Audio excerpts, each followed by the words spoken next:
everybody. Welcome back to Buckeye Readers Chat. Today is a very, very special episode because it is our last episode. We have been doing Buckeye Readers Chat for 2 years now. I think our first episode aired in September of 2020. And it has been a very interesting and fun journey. I think we could all agree there. For today, we kind of wanted to cover letting you know how, Buckeye Readers Chat came about, and kind of how we've changed a little bit and some of the fun memories that we've had.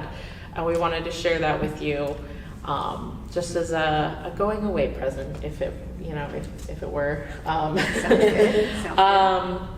So, ladies, do you remember when we first filmed our first episode? We were in this very room, roughly in this very spot. Our doors were closed, and our main goal, I think, was just to continue to reach out to the community, and that was really what the purpose of the program was. That was because we could do online stuff and reach people that way. Mm-hmm. Yeah. It was a good initiative. Yeah. So how did you feel about that first episode? the idea of being on camera? One word is terrified. Mm-hmm. I remember when it was proposed to me, I asked our supervisor, "You want me to do what?" Mm-hmm. But as it went on, it became fun. Mm-hmm. It felt like we were in people's living rooms or on their computers and engaging them, like you said, because their doors weren't open. Yeah. That we were being part of their everyday experiences. Yeah, I loved when we would get somebody, when we were finally able to start interacting with people again, which was fantastic. We would have people come up and say, "Hey, I saw the latest episode of Buckeye Readers Chat. I really enjoyed it." Yeah, it was really fun to hear people say that they watched it and enjoyed it. So I know I was terrified as well. It was like, you don't want to put me in front of a screen. No, thank you. But now it's become conversations between us, and it's became very natural. Yeah, how about you? It did. I was scared too, but I was a somewhat of a public speaker in college, so I was a little less nervous, I think, than you guys, which is why you see me leading the episodes a lot in the beginning.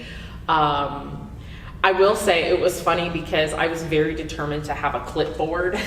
I wanted that to be my comfort item the whole time. And one of our supervisors that was helping to start the program was like, "No, it's very distracting. You need to not have the clipboard." And I was like, "No, you don't understand. I won't remember what to say." And she's like, "No, I think you'll be fine." And that clipboard never came back after episode 1. For a while though, we did have whiteboards to remind us. We did, yeah. And now I would say probably almost none of the episodes we've done, I think the last year we had whiteboards. I think the only time we really pulled the whiteboards out for notes was if we needed like dates and stuff, which we'll touch on that now. Yes, Krista? Yeah, why did we need to write dates down, Krista? In the Helen Keller episode, I had Helen Keller's father dying. His born date was his dying date and his dying date, so I had him born. They were all over the place. And what was funny about that is I had filmed that, I had edited it, and I had sent it to her supervisor and not caught it at all until he called us. Yeah. So after that, our supervisor's like, "No more dates." No more dates. Yeah, that was a rule. No more dates for Krista. So. We were talking about our outreach. It's actually friends and family in Canada. We're watching our episodes and commenting on them. They were sharing them among my sister's a teacher, and so they were sharing them among the school system, which was pretty cool to see. That's amazing. Yeah, I have had fun seeing who has watched our videos. I've had friends and family that have been watching the videos, and it's been awesome. So if you're still watching the videos, thanks for following. Yeah. That is good. I enjoyed one where we were talking baseball and sports and such, and I was able to show off one of my son's baseball shirts from his high school years. I would say that was, I think, the most nerve-wracking episode for me, simply because I know very little about sports, and so you really carried that one. It was great. I enjoyed that a lot. I was always let's do sports instead of arts and crafts. Mm-hmm. So choosing a topic, what was the hardest part about that? Well, so I thought it was going to be really difficult to come up with different topics every episode, because we started out doing 2 episodes a month. There were some times where we would do 1 episode a week in the summertime, and then we eventually kind of slowed down these last couple of months to 1 episode a month. But I don't feel like we ever really redid the same topic. Right. I think we visited a topic adjacent and kind of did something similar to it. I did like the one about food and what kind of snacks do you eat while you read. Oh, yeah, that was a good one. Yeah. Or having a cup of coffee while you I read. know. There's something special about eating while you talk. Or read. And didn't we do one as well about where do you read? Yeah, that was a good one. Where's your comfort zone? Yeah, like places that you go to and things like that. One of my favorite episodes was we did gangster reads. When Patty and I wore these super awesome hats. Yeah, and gangster reads weren't really a genre that I'd ever really picked up before. I still haven't, but I plan to at some point. Yeah. So that was a super fun one. It was. Yeah. Did you do one on Halloween? Oh, you and I did, yes. Yeah, we visited, we talked about Stephen King. haunted stories, but then you and I also recently did one on serial killers and true crime.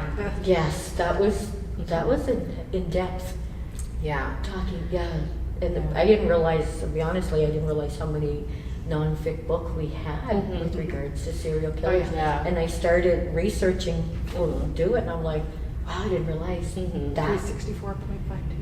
Yeah, exactly. Yeah, true crime has gotten a lot bigger. Podcasting on true crime has gotten a lot bigger, so I think the media is also expanding in those options too. And we touched on food, different aspects of food, from Yeah. barbecuing to Petty when I did a movie night. That was fun. Oh, With the- yeah. And we had That's a good popcorn. Yeah. Yeah. That was good. You know, what was interesting for me too is I grew an entire human during Buckeye Readers Chat too. Yeah. I think I was just you could barely start to see that I was rounding out in like the December 2020 episode. And then after that, like I came back on camera and it was like, boom, there she is. So. And then I think you did a mommy. Yeah, when I came back, we talked about parenting and mom books. Yeah, this has been a wild journey. This has been really fun. I remembered you wrote it was summer reading, and we were doing 3. And there was one episode we're sitting here and the books are just falling. Yeah. Yep. So I put them already in place. It felt like there was always something that we had to deal with, either like different location, the air conditioning kicking on, we had jets coming over and we couldn't hear, or we could hear the jets rather, or we had issues with the microphones. We eventually tried the lapel mics, which often worked and often did not. We had the boom mic, which works great, but if you're in a large room, it creates a lot of additional sound. And then sometimes there were issues with the camera and the lighting. I mean, it was just one thing after another. As a kid growing up, I would watch Carol Burnett and then some of the stuff, and I remember when we were doing it and staff just walked right in front of us. That's what reminded me of the Carol Burnett episodes. It's like, hey, we were told to stay quiet on the set, but that didn't always mean that they had to be quiet or not walk in front of the camera. It just meant they had to be quiet. It's like, what are you doing? So yeah, It's been a good 2 years. it has been. Yeah. Do you feel like you've changed at all as a reader? Did we talk about that yet? You know, I've picked up some of the indie authors that I didn't really realize were there as separate, and what an indie author was. Right. So I've learned some stuff. Yeah, it's been fun. What about you, Krista? I did too. As you guys know, I'm a non-fic girl, but I also like to research. And when you're like, okay, we're going to do this genre, that genre, I dug into finding the books, and it's like, oh, I didn't realize we had this, and I would end up with a whole stack on my coffee table at home, going, I have to read these before the next. Yeah, I think we know the collection better now, which does make us, better at serving our community. Yeah, it did. That's great. I grew as a library employee. Yeah. I still struggle I talked about this a lot early on, I still struggle to put away a book that I'm not enjoying, but I am better now at picking books that I enjoy, because I've always been an all-around reader. I'll pick up just about anything, but now I'm a little bit more choosy because I do want to enjoy my time with that book. What it's about. Yeah. Some people like to learn as they read, but I call myself a junk food reader. I want to just enjoy my reading. Yeah. And it's good. Yeah, it is. And it's good to share it with our people. Yeah. So we've had these readers chats, and so you've been able to see us online, but you can also come on in. Yeah, come visit us in the library. Yes. We're open, we want to see you, we want to give you recommendations, we want to hear what your recommendations are, because there's always something new out there to read. Yes, teach us. So, yeah. Okay. So, I guess we won't see you the next time on Buckeye Readers Chat. And where can you find us? Oh, we're on YouTube. You can go back, and if you've missed any episodes or you do want to revisit our episodes because you miss us, there's a whole playlist of over 50 episodes of Buckeye Readers Chat on YouTube. Very so good. you can. Thank you, Nicole. Thank you, Thank Patty. you, Krista. Thank you, Patty. Thank you. Yeah. We'll see you guys See in the you. library. All right. Bye. Bye-bye. Bye. Cheers.